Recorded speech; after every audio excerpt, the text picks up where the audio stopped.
Hello everybody, I'm Nate the Movie Guy, back in my usual location because Morbius fan has finally decided to go home. Today, I thought I'd kick off the new year of 2023 by getting stuck in the past. Today, I'm going to talk about my favorite movies of 2022. So two things before we get started. You will not see Avatar, The Way of Water, or Guillermo del Toro's Pinocchio on this list. Why? Because I didn't like them? No, I haven't seen them yet. So they're not on the list. Don't expect them to be on the list, and I'm sorry. Anyway, I would also like to start off the list by giving just some honorable mentions presented in random order. Things that just barely didn't make the list, but stuff I still want to acknowledge as great releases from the last year. Those honorable mentions are X, Black Panther, Wakanda Forever, Bullet Train, Elvis, and Sonic the Hedgehog 2. Alright, now that we've got that out of the way, let's talk about my 10 favorite movies of 2022. The Fallout was a really great movie, really bittersweet and devastating emotionally. It was so good. Jenna Ortega was, I don't know what else to say. She's fantastic. She's great in everything she does, and in The Fallout especially. I graduated high school in just this year in 2022, and it was this movie kind of it hit close to home, and it was really something else, and I thought it was the most underrated movie of the year. Go check it out on HBO Max if you haven't. Make sure you have tissues, and maybe watch it with a friend. So I love Sam Raimi. I don't care what anyone on Twitter has to say. I loved Multiverse of Madness to death. I thought Sam Raimi, finally in the director's chair again, was great. I love him. He's one of my favorite directors. Evil Dead 2, Spider-Man. I love the man so much. He's done so much great work, and I loved the kind of pseudo-horror film that Multiverse of Madness was. I thought the Scarlet Witch as the villain was inspired. Elizabeth Olsen was great. And yeah, this movie was just so much fun. I saw it twice in theaters. I thought it was just great and so much fun. Pearl was the prequel to X. I made a whole video about both those movies, so I'm not going to tread too much on this one, but just what a great character-focused horror film. It was really good. Mia Goth was amazing, and I can't say how much I enjoyed her in this movie. She was so good. In a year full of great performances, she was easily in like my top 3. She was fantastic, easily the best part of the movie. And yeah, I'm just very excited to see where director Ty West takes this series next. Barbarian was one of my most highly anticipated movies of the year just because of the marketing, and I love this movie. It was so scary. Me and my brother really enjoyed this one. Him and I are both huge horror fans, and we loved it. And I loved how the movie kept reinventing itself. The marketing did this movie so much justice. It did not give away what this movie was about in the slightest, and I thought it was better that way. And going into this movie blind, not knowing anything about it other than what they showed in the trailers, was just perfect. And if I could go back in time, I would not even watch the trailers. I'd just watch it knowing literally nothing about it, because this movie is something else, and a really inventive and fun, really cool horror movie. Glass Onion was another movie I wanted to make a video about, especially this one. I really want to do a video for, because I got to see it during its early screenings in theaters over Thanksgiving weekend. I unfortunately was too busy with studying for finals and preparing to finish off my first semester of college to make sure that was a priority. I did get to see it early though, and it was just as good as Knives Out. Rian Johnson and Daniel Craig could make 30 more of these, and I would be first in line every single time. It's so good, so brilliant, so wonderfully written. And I saw it with my buddy Matthew over from Stallion Pictures, link in the description. We were leaving the theater, and the first thing I said to him was, I can't believe Rian Johnson just made the best COVID movie. And I won't explain it. Go watch it on Netflix. and you like from the opening scene, you will understand what I'm talking about. He made the best COVID movie, hands down. It's great, just as good as the first. Go see it. Go watch it.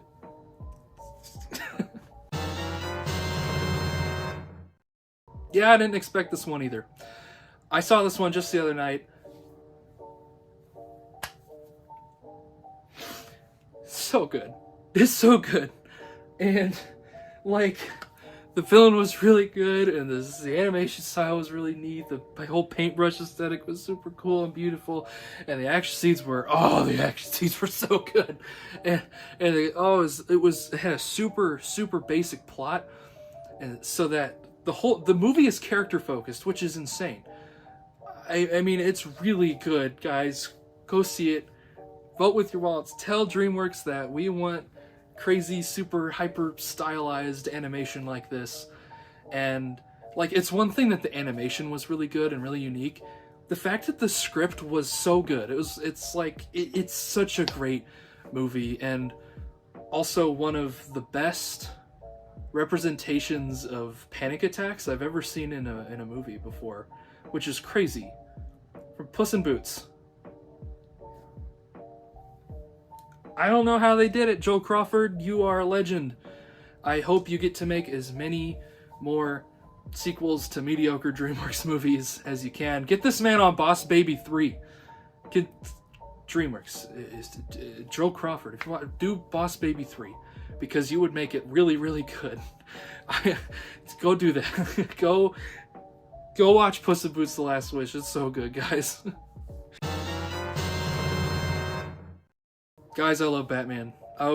If y'all know me, y'all know I love Batman and Spider-Man. Those two, my ride or die, Batman and Spider-Man. The Batman is my favorite Batman movie. The Nolan trilogy is great. I love The Dark Knight. It's one of the best movies ever made, I think. But the Batman was so good. And I love it. Matt Reeves is a goddamn genius. I cannot wait to see where his adaptation of the universe goes. This movie was so good. And seeing it in IMAX was just, that was an experience. But speaking of IMAX experiences,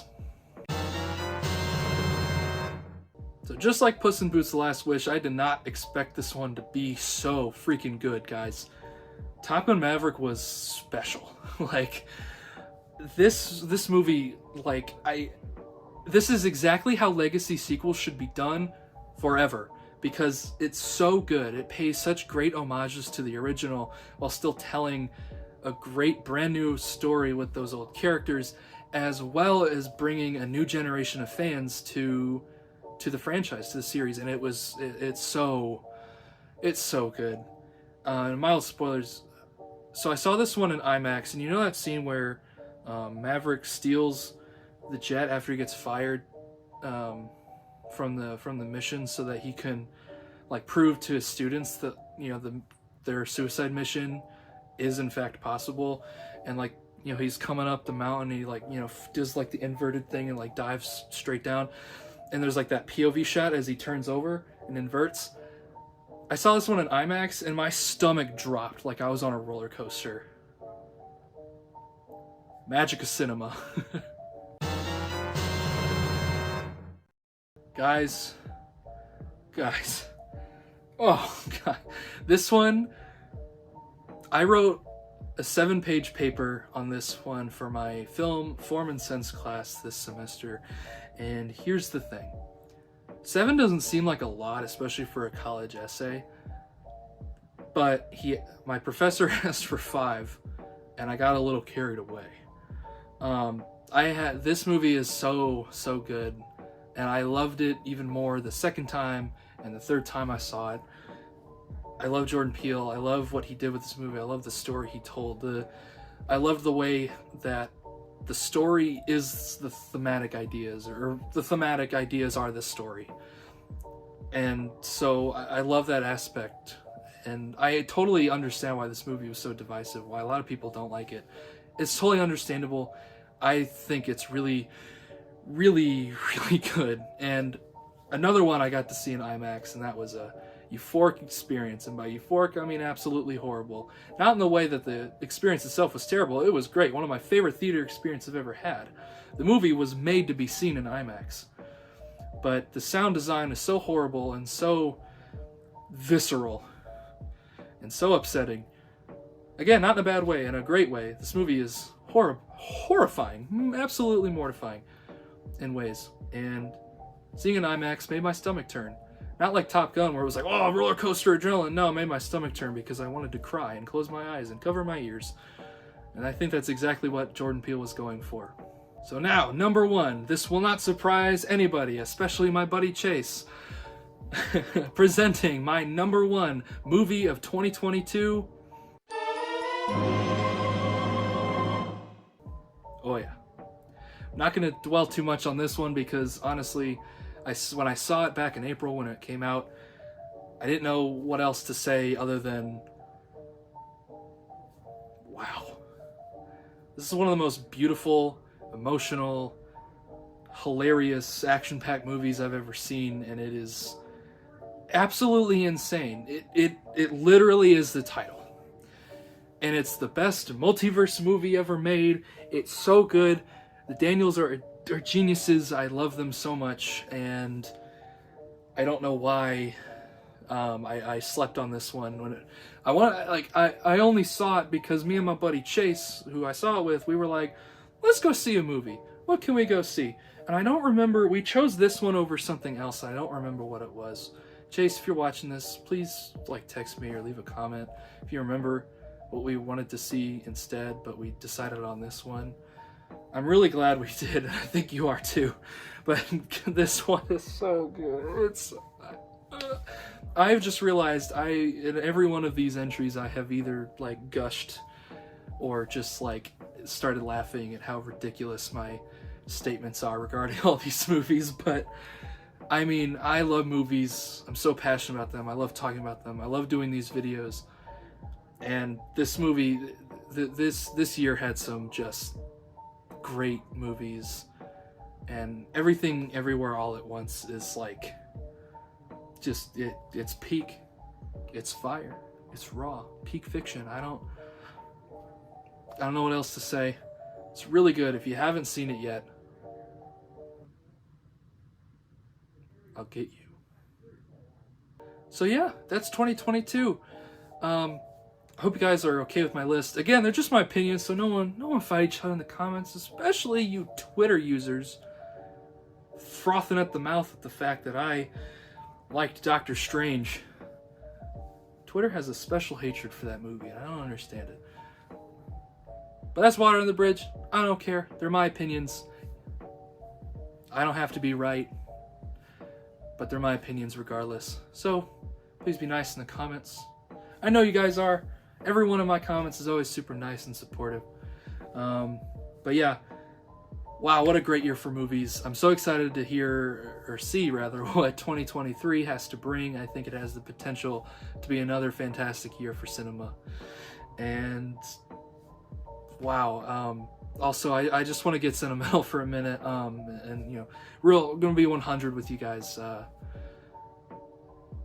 started my channel in June, and the fact that I will finish the year with almost 300 subscribers is crazy to me. What's that, 7 months? Not quite. 6 months. 6 months. Oh God, math ain't mathin'. 6 months, and the support all of you have shown is amazing, and we are growing so fast, and it's been amazing. And I know that I kind of fell off for a while from August through the end of the year, but school and my personal life is always a priority over this channel. And first semester of college was hard, as it is for a lot of people. And 2023, I do want to focus more on the channel. But again, school and my personal life and taking care of myself will always be a top priority for me. So if I see a bunch of movies and I can only make a video on 2 of them, then that's just how it has to be. I love doing the videos. It's so much fun. I have such a good time making them and making content, and just getting to talk about movies in front of a camera for 8 to 10 minutes. It's great. I love it so much. But also, I'm a human being, and I, of course, have my own needs, and I need to take care of myself as well as the things that are important to me in my life, like school and relationships and my family and everything. So, but yeah, I do want to make more content, especially while I'm away at school. But yeah, man, what a great start it's been, and I'm so excited for our future here on the channel. Expect great things from 2023. Expect big things. I have a couple ideas floating around, and yeah, it's been a really great start, and I'm just so excited to see what the next year brings. But yeah, 2022 is over. 2023 is upon us. I don't want to be stuck in the past anymore. Let's see what 2023 has to bring. And I, for one, can't wait.